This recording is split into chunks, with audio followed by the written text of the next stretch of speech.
ముందు భాగంలో విశ్వామిత్రునితో కలిసి రామలక్ష్మణులు విశాల నగరానికి చేరుకున్నారు. అప్పుడు విశ్వామిత్రుడు వారికి ఆ నగర విశేషాలను చెబుతూ దేవాసురుల సంగ్రామం గురించి, క్షీరసాగర మదన విశేషాలను, మరత్తుల జన్మరహస్యాన్ని తెలియజేశాడు. అయితే అంతలో చీకటి పడగా విశ్వామిత్రుడు రామలక్ష్మణులతో మనం ఈ రాత్రికి ఇక్కడే విశ్రమించి రేపు ఉదయం మిథిలా నగరానికి మరలా ప్రయాణం కొనసాగిద్దాం అని అన్నాడు. అలాగే తాము విశాల నగరానికి వచ్చిన విషయాన్ని విశాలుని వంశస్థుడు ప్రస్తుతం ఆ నగరాన్ని పరిపాలిస్తున్న సుమతికి వర్తమానం పంపారు. అయితే విశ్వామిత్రుడు తమ నగరానికి వచ్చాడని తెలుసుకున్న సుమతి సపరివార సమేతంగా ఆయనకు ఎదురువచ్చి ఘనంగా స్వాగతం పలికాడు. అర్ఘ్యపాద్యాదులు ఇచ్చి సత్కరించాడు. అంతేకాకుండా విశ్వామిత్రుణ్ణి చూస్తూ, మహాత్మా, తమరు మా నగరానికి రావడం నిజంగా మేము ఏనాడో చేసుకున్న అదృష్టం. నేటితో మా జన్మ ధన్యమైంది అని తన ఆనందాన్ని వ్యక్తం చేయగా విశ్వామిత్రుడు చిరునవ్వుతో అతడిని ఆశీర్వదించాడు. అలా ఒకరికొకరు పరస్పర క్షేమ సమాచారాలు తెలుసుకున్న తరువాత సుమతి పక్కనే ఉన్న రామలక్ష్మణులను చూసి, విశ్వామిత్ర మహర్షి, మీతో పాటు వచ్చిన ఈ ఇద్దరు రాకుమారులు ఎవరు? వారి ముఖంలో దేవతలతో సమానమైన తేజస్సు కనబడుతోంది. వారి నడక సింహపు నడకను పోలి ఉంది. చూడడానికి మహాపరాక్రమవంతుల వలె కనబడుచున్నారు. చేతిలో విల్లు అమ్ములు ధరించి క్షత్రియ కుమారుల వలె ఉన్నారు. ఇప్పుడిప్పుడే యవ్వనంలోకి అడుగు పెడుతున్నారు. అందంలో చంద్రుణ్ణి తలపిస్తున్నారు. వీరు ఎవరు? ఏ దేశానికి చెందిన వాళ్ళు? వీరి తల్లిదండ్రులెవరు? తమరికి అభ్యంతరం లేకపోతే చెప్పండి అని అడిగాడు. అప్పుడు విశ్వామిత్రుడు అతడికి తాను సిద్ధాశ్రమంలో యాగం చెయ్యడం, దానిని రాక్షసులు నాశనం చెయ్యడం, దాంతో తాను వెళ్లి దశరథుడిని అర్థించగా రామలక్ష్మణులు వచ్చి ఆ యాగాన్ని సంరక్షించడం, ఆ తరువాత వారు మిథిలకు ప్రయాణమై వచ్చే దారిలో ఇతడిని కలుసుకోవడం వరకు అన్ని విషయాలు చెప్పాడు. అది విని సుమతి ఎంతో సంతోషించి దశరథ పుత్రులైన రామలక్ష్మణులకు గొప్పగా అతిథి సత్కారాలు చేశాడు. అలా ఆ రాత్రికి విశ్వామిత్రుడు, రామలక్ష్మణులు సుమతి మందిరంలోనే విశ్రమించారు. ఆ మరునాడు మరలా ప్రయాణం కొనసాగించి మిథిలా నగర సమీపానికి చేరుకున్నారు. అయితే వారికి అక్కడ నిర్మానుష్యంగా ఉన్న ఆశ్రమం ఒకటి కనబడింది. దానిని చూసిన రాముడు, మహర్షి, ఈ వనం ఎవరిది? ఒకప్పుడు గొప్పగా శోభిల్లినట్లు కనబడుతోంది, కాని ఇప్పుడు ఇక్కడ ఎవరూ ఉండట్లేదు, ఎందుకని అని అడిగాడు. దానికి విశ్వామిత్రుడు ఇలా చెప్పసాగాడు. రామ, ఇది గౌతమ మహర్షి ఆశ్రమం. గౌతముడు తన భార్య అహల్యతో కలిసి ఇక్కడే తపస్సు చేసుకుంటూ ఉండేవాడు. అయితే ఒకనాడు గౌతమ ముని ఆశ్రమంలో లేని సమయంలో ఇంద్రుడు ఆయనలాగే వేషం వేసుకుని అహల్య దగ్గరికి వచ్చి, సుందరి, నేను నీ మీద అమితమైన కోరికతో ఉన్నాను. ఇది సమయం కాదని వారించకుండా నా కోరిక తీర్చు అని తొందర పెట్టాడు. అయితే వచ్చినది తన భర్త గౌతముడు కాదు, ఇంద్రుడే అని గ్రహించిన అహల్య, ఆమె పతివ్రత,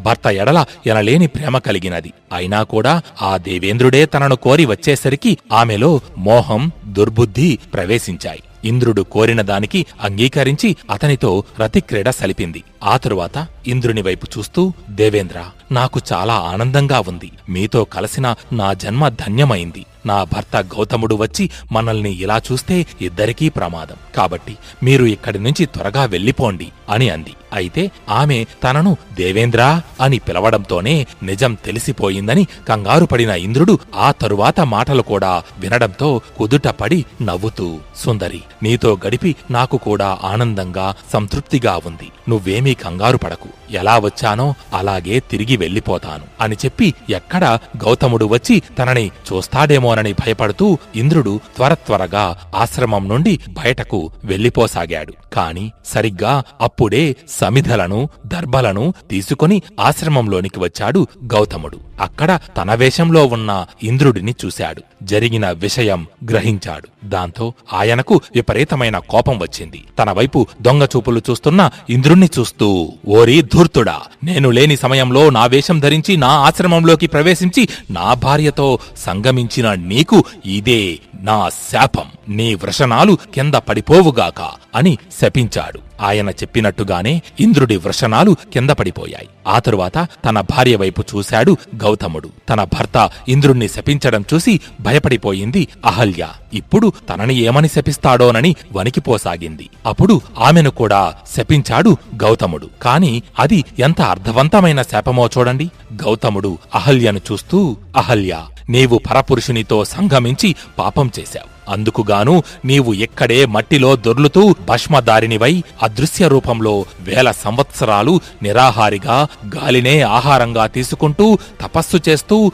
శిలలా ఈ ఆశ్రమంలో పడి ఉండు. దశరథ కుమారుడైన రాముడు ఈ ఆశ్రమంలోకి ప్రవేశించినప్పుడు నీకు శాప విముక్తి కాగలదు. నీవు రాముణ్ణి పూజించి ఆయనకు ఆతిథ్యమిచ్చి శాప విమోచనం పొందిన తరువాత నీలో ఉన్న మోహం నశించి పరిశుద్ధురాలువై నన్ను చేరగలవు అని అన్నాడు. చాలామంది సినిమాలు, సీరియళ్లు చూసి గౌతముడు తన భార్య అహల్యను రాయిగా మారిపొమ్మని శపించాడు. ఆ తరువాత రాముడి పాదం తగలగానే ఆమె మళ్లీ మనిషయింది అని అనుకుంటూ ఉంటారు. కాని అది నిజం కాదు. ఆ మాటకొస్తే అసలు గౌతముడు అహల్యకు ఇచ్చింది శాపమే కాదు, ఆమె చేసిన తప్పుకి ఆయన ఉపదేశించిన ప్రాయశ్చిత్త మార్గమది. గౌతమ మహర్షి అన్న ఆ మాటలను ఒక్కసారి మనం జాగ్రత్తగా పరిశీలిస్తే, తన భార్య తప్పు చేసిందని, తనకు ద్రోహం చేసిందని ఆమెతో పూర్తిగా బంధం తెంచుకొని వెళ్ళిపోలేదు గౌతముడు. ఆమెను తపస్సు చెయ్యమన్నాడు. ఎందుకంటే అన్ని పాపాలను పోగొట్టేది ఒక్క తపస్సు మాత్రమే. కాబట్టి తపస్సు చెయ్యమన్నాడు. కాని ఎంతకాలం చెయ్యాలి అంటే రాముడు వచ్చే వరకు చెయ్యమన్నాడు. అంటే రాముడు తన దగ్గరకు వచ్చే సమయానికి ఆమె తపస్సు పరిపూర్ణం చెంది ఆమె చేసిన పాపం తొలగిపోతుంది అన్నమాట. ఇంకా గౌతముడు ఏమన్నాడంటే, భస్మదారినివై అదృశ్య రూపంలో శిలలా ఉండి తపస్సు చెయ్యి అని చెప్పాడు. భస్మదారిని అంటే ఒంటి నిండా భస్మాన్ని పూసుకోవడం. తపస్సులలో ఇది ఒక పద్ధతి. ఇక అదృశ్య రూపంలో ఎందుకు ఉండమన్నాడు అంటే, ఆమె నిష్ఠతో తపస్సు చేస్తున్నప్పుడు బయటవారెవరూ ఆమె తపస్సుని భగ్నం చెయ్యకుండా మాయమైపోయేలా వరం అనుగ్రహించాడు. అలాగే శిలలా ఉండి తపస్సు చెయ్యి అంటే అర్థం రాయిలా పారిపోమ్మని కాదు. బాహ్య ప్రపంచంతో సంబంధం లేకుండా నీ దృష్టిని అంతఃకరణ చేసి నీలో ఉన్న ఆ పరమాత్మయందే దృష్టి నిలుపు అని. అలా నువ్వు రాముడు వచ్చే వరకు తపస్సు చేసి రాముణ్ణి చూసిన తరువాత ఆయన్ను పూజించి ఆతిథ్యం ఇచ్చినచో నీలోని మోహం పూర్తిగా నశించి పరిశుద్ధురాలివై నన్ను చేరగలవు అని అన్నాడు. అంటే, ఓ అహల్య, కేవలం దేవతలకు రాజైన ఇంద్రుడిని చూస్తేనే నీ మనసు వశం తప్పింది కదా. అటువంటిది ఈ సమస్త సృష్టిని పాలించే ఆ జగన్మోహనాకారుడు, సమ్మోహనుడు, భగవంతుడు అయిన ఆ శ్రీరామచంద్రుణ్ణి చూసి కూడా నీలో దుర్బుద్ధి పుట్టక భక్తిగా పూజించి ఆయనకు ఆతిథ్యం ఇచ్చినట్లయితే ఇక నీ తపస్సు ఫలించినట్టే. ఇక నీలో ఏ పాపమూ ఉండదు. అప్పుడు నేను మరలా వచ్చి నిన్ను స్వీకరిస్తాను అని గౌతమ మహర్షి మాటలలోని అర్థం. ఆయన పలికిన మాటలలో తన భార్యకు ఇచ్చిన శాపంలో ఇంతటి గూఢార్థం దాగి ఉంది. అది మనం గ్రహించాలి. అలా పరస్త్రీని కామించిన ఇంద్రుడికి అతడి వృషణాలు పడిపోవాలి అని భర్తను మోసం చేసిన అహల్యకు కఠోరమైన తపస్సుని శిక్షగా విధించాడు గౌతముడు. ఇవే శిక్షలు గనుక నేటి సమాజంలో ఆడవారిని మానభంగం చేస్తున్న రేపిస్టులకు, ప్రియుడి కోసం భర్తను చంపుతున్న ఆడవాళ్లకు విధిస్తే సగం భారతదేశం బాగుపడుతుందేమో. ఇక ముఖ్య కథలోకి వెళ్లిపోతే, ఆ విధంగా శపించిన తరువాత గౌతమ మహర్షి ఆ ఆశ్రమాన్ని వదిలి తపస్సు చేసుకోవడానికి హిమాలయాలకు వెళ్లిపోయాడు. ఇటు వృషణాలను కోల్పోయిన ఇంద్రుడు తన పరిస్థితికి దుఃఖిస్తూ తన దగ్గరకు వచ్చిన అగ్ని మొదలగు దేవతలతోనూ ఋషులతోనూ మాట్లాడుతూ, దేవతలారా, ఋషులారా, నేను మీకోసం ఇదంతా చేశాను. గౌతమునికి కోపం తెప్పించి ఆయన తపస్సు భగ్నం చేశాను. ఆయన నాకు శాపం ఇచ్చేటట్టుగా చేసి ఆయన తపస్సుని వృధా చేశాను. తద్వారా దేవకార్యం సాధించాను. కాని చివరకు నాకు ఏం మిగిలింది? ఋషి శాపం కారణంగా నా సర్వం పోగొట్టుకున్నాను. నేను మీకోసమే ఇదంతా చేశాను కాబట్టి మీరే నా వృషణాలు మరలా నాకు వచ్చేలా చెయ్యాలి అని అన్నాడు. ఇంద్రుని మాటలు విన్న అగ్ని, మిగిలిన దేవతలు కలిసి పితృదేవతల వద్దకు వెళ్లారు. వెళ్లి వారితో, పితృదేవతలారా, మానవులు యజ్ఞం చేసేటప్పుడు మేషములను అనగా మేకలను, గొర్రెలను బలి ఇస్తారు. అందులో మేషము యొక్క వృషణాలను మీకు హవిస్సుగా సమర్పిస్తారు. మీరు ఆ వృషణాలను దేవేంద్రుడికి ఇవ్వండి అని కోరారు. అది విన్న పితృదేవతలు అలాగే చేశారు. మేష వృషణాలను దేవేంద్రుడికి అతికించారు. అప్పటి నుండి ఇంద్రుడికి మేషవృషణుడు అనే పేరు వచ్చింది అని విశ్వామిత్రుడు గౌతమ మహర్షి అహల్యల కథను, ఇంద్రుడికి లభించిన శాపాన్ని రామలక్ష్మణులకు వివరించి, రామా, ఇప్పుడు మనం ఆశ్రమంలోకి ప్రవేశిద్దాం. నీకోసం ఎన్నో వేల సంవత్సరాలుగా అహల్య ఇక్కడ ఎదురుచూస్తూ ఉంది అని అన్నాడు. రాముడు ఏమీ మాట్లాడకుండా తల ఊపి వినయంగా విశ్వామిత్రుని వెంట నడిచాడు. అలా వారందరూ గౌతమ మహర్షి ఆశ్రమంలోకి ప్రవేశించారు. అయితే రాముడు అడుగు పెట్టడంతోనే ఎంతో కాలంగా ఆ ఆశ్రమంలో తపస్సులో నిమగ్నమై రాయిలా అసలు స్పర్శ లేకుండా ఉన్న అహల్యకు ఒక్కసారిగా స్పృహ వచ్చి తపస్సు నుండి మేల్కొంది. అలా మేల్కొని తనకు ఎదురు వస్తున్న రాముణ్ణి చూడగానే అప్పటి వరకు ఎవరికీ కనబడకుండా అదృశ్య రూపంలో ఉన్న ఆమె శరీరం వెలుగులోకి వచ్చింది.